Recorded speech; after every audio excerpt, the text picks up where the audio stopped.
Oh yeah, what's good people? I go by the name of Wretch and right now you're watching Drafted TV. Stay locked. When the lights hurt my brain, sometimes I pray for a blackout. So, good afternoon. You're watching Drafted Television. We're here this afternoon with Wretch 32. Oh yeah. How you doing, man? Good, yeah? Good to see you, bro. Nice, man. You alright? Good to see you. Yeah, how's all been going, man? It's going well. Feels good to be back for a start.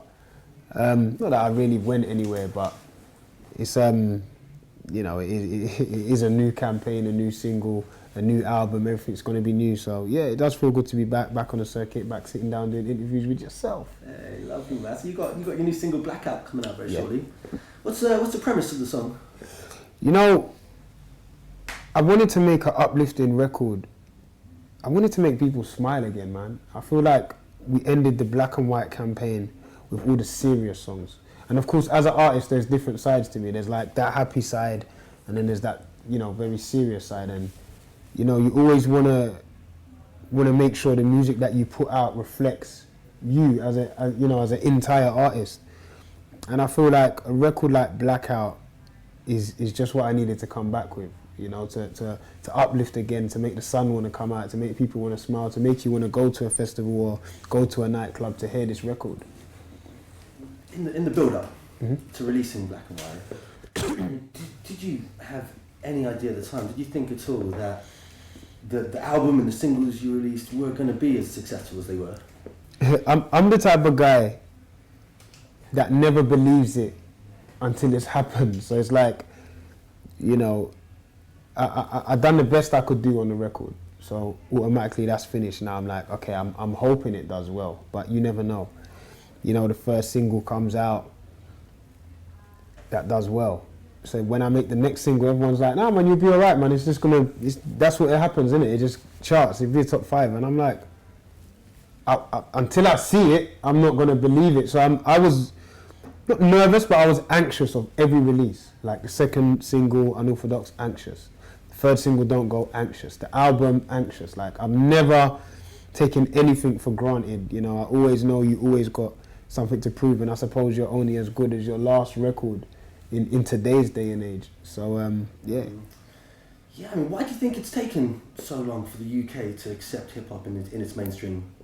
I think because it's new here. Like it's taken people a while to get used to hearing people rapping in British accents. Do you know what I mean? Now they're used to it, and now the content is a lot more diverse.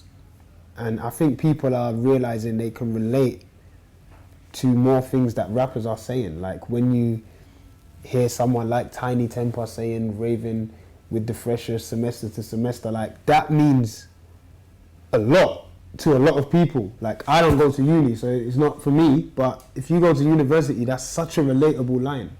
Do you know what I mean? And I think the more relatable the artists are becoming, the bigger the scene's getting, because people are actually understanding that, oh, okay, yeah, I understand that, I get that now, and nothing's going over their heads. Maybe some lines are, but they're getting the gist of it. Great. How about the arena tour you went on? Yeah. How daunting was that, going out on stage, that many people, or did it just feel like any other show to you? Do you know what happens? I've got into performing mode where I've lost my nerves now. Like, the nerves are non-existent.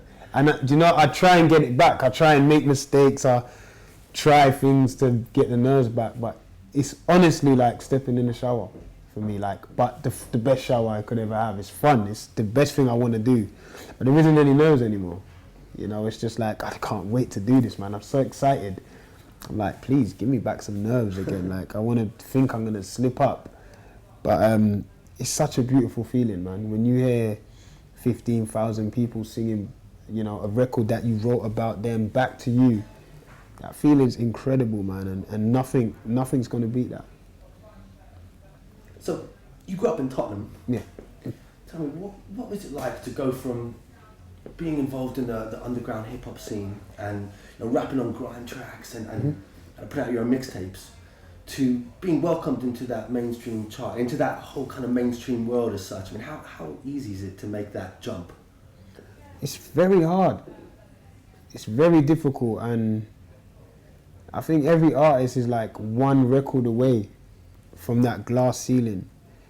But down in that underground scene, man, you know, you can be down there for a long time, like working. You could be putting in so much work. Like, we was working hard, man. Like, I was CD after CD, shows after shows, for free, of course. You know, just wanting to be out there, wanting to promote myself. And, you know, you really hope that it's possible that you know, you're one of the artists that get through, because you know it doesn't happen for everyone. And then when it happens, man, it's that feeling of knowing that I might not have got this break. So you're like, I'm not using this to go sleep or go on 6 holidays a year or go and buy this car and stop going studio. No, I'm here now. I'm working. Do you know what I mean? I'm not going to lose this because I know what it's like wanting it. With the candles ablaze, nothing more I crave than the blackout. Let there be no light.